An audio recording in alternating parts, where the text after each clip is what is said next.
गरीब वर्सेस अमीर का बार्बर सैलून। लक्ष्मीपुर नाम का एक गांव था। उस गांव में पटवारी नाम का एक बार्बर एक पेड़ के नीचे कुर्सी लगाकर उसमें बच्चों को बिठाकर उनका कटिंग करता था। एक दिन विशाल नाम का एक रिच बार्बर कार में उसके पास पहुंचा। बूढ़े, यहाँ से तुम अपना दुकान हटाओ, क्योंकि मैं यहाँ पर अमीर बच्चों के लिए एक स्टाइलिश सैलून खोलने वाला हूँ। मेरे दुकान के खुलते ही और ये दुकान नजर बट्टू की तरह लगेगा, इसीलिए इसे यहाँ से हटा दो। ये बात सुनकर एक गरीब लड़का राठौड़, हेलो अंकल, ये जगह तुम्हारी नहीं है। पटवारी साहब यहाँ कई सालों से कटिंग कर रहे हैं। तुम्हें दुकान यहाँ खोलना हो तो खोलो, वरना गांव के बाहर खोलो। क्यों रे छोटे, जबान बहुत चल रही है तुम्हारी। तुम्हें अब पता नहीं चलेगा, जब मेरा सैलून खुल जाएगा और अमीर बच्चे यहाँ आकर कटिंग कराएंगे, तब तुम लोगों को छठी की दूध याद आएगी। कहकर वहाँ से चला गया। कुछ दिनों बाद पटवारी के दुकान के सामने ही विशाल ने एक रिच सैलून खोला। सारे अमीर बच्चे वहाँ हेयर कट कराने के लिए आने लगे। वहाँ सब बच्चे कार के आकार में बने कुर्सी में बैठकर कटिंग कराने लगे।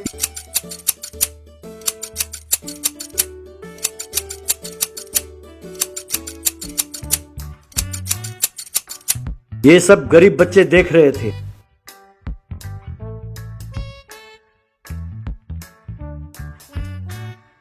यार राठौड़, उस सैलून की दुकान तो बहुत बढ़िया है यार। उसमें वो कार चेयर जो है बहुत ही बढ़िया है। इतना ही नहीं यार, सुना है कि वो विशाल बहुत टैलेंटेड है।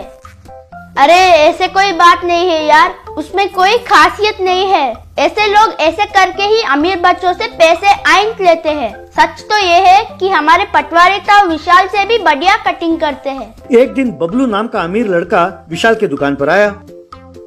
वो कुर्सी में बैठा और जब विशाल कटिंग शुरू करने लगा।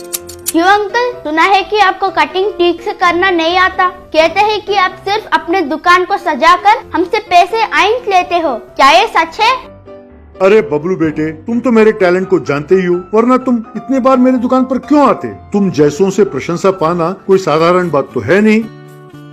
ये तो ठीक है, पर जब मैं अभी अंदर आ ही रहा था कि वो राठौड़ आपके बारे में अनाप शनाप बोल रहा था। मुझे वो राठौड़ और वो पटवारी साहब बिल्कुल पसंद नहीं है। उन्हें किसी तरह से यहाँ से भगाना होगा। बोलो क्या करे? अरे बेटा, ऐसे लोगों के मुंह नहीं लगते, छोड़ो, जाने दो। किसी दिन उस पटवारी की कुर्सी को ले जाकर कूड़ेदान में फेंक देते हैं, फिर वो कमीना यहाँ नहीं आएगा। वो काम हम क्यों नहीं कर सकते हैं? एक काम करते हैं, उस बूढ़े को उकसाते हैं और तुम दोनों का मुकाबला करते हैं। वो आपसे जरूर हार जाएगा, तब वो खुद अपनी कुर्सी को ले जाकर कूड़ेदान में फेंक देगा। बबलू की ये बात सुनकर विशाल मान गया। फिर विशाल और बबलू बाहर आए और राठौड़ को खूब उकसाने लगे। तब राठौड़ भी शर्त के लिए मान गया। ये सब सुनकर पटवारी, अरे राठौड़ बेटा, ये सब मुकाबले की क्या जरूरत है। मैं तो बस चुपचाप पेड़ के नीचे बैठकर ही अपना धंधा चला रहा हूँ। अब मेरे पास 4 ग्राहक आते हैं, मेरे लिए यही काफी है बेटा। ये बात सुनकर विशाल बूढ़ा डर गया। अरे बूढ़ो डर गया रे, अरे डर गया रे, बूढ़ो डर गया रे। क्यों राठौड़ बच्चे, देखा, चुपचाप बबलू और मुझसे माफी मांगो और यहाँ से चलते बनो। ये क्या ताऊ, आपने ऐसा क्यों किया? अरे अपनी काबिलियत पे आपको कुछ भरोसा ना हो तो क्या करेंगे? मैं नहीं जानता था कि आप ऐसे कहोगे। अरे रहने दो ये सब नाटक, चुपचाप दोनों यहाँ आओ और हमसे माफी मांगो। तब पटवारी को बहुत गुस्सा आया। मैं मुकाबले के लिए तैयार हूँ।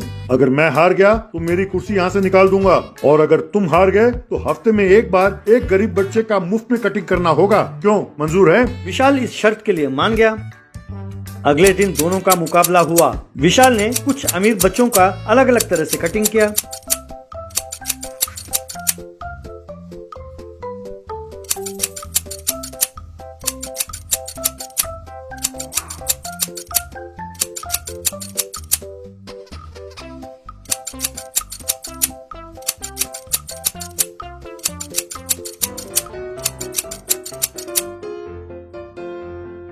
और उन्हें पटवारी को दिखाया। उसे देखकर पटवारी ने कुछ गरीब बच्चों को कुर्सी में बिठाया और बारी बारी से उसी तरह का कटिंग बहुत कम समय में करके दिखा दिया।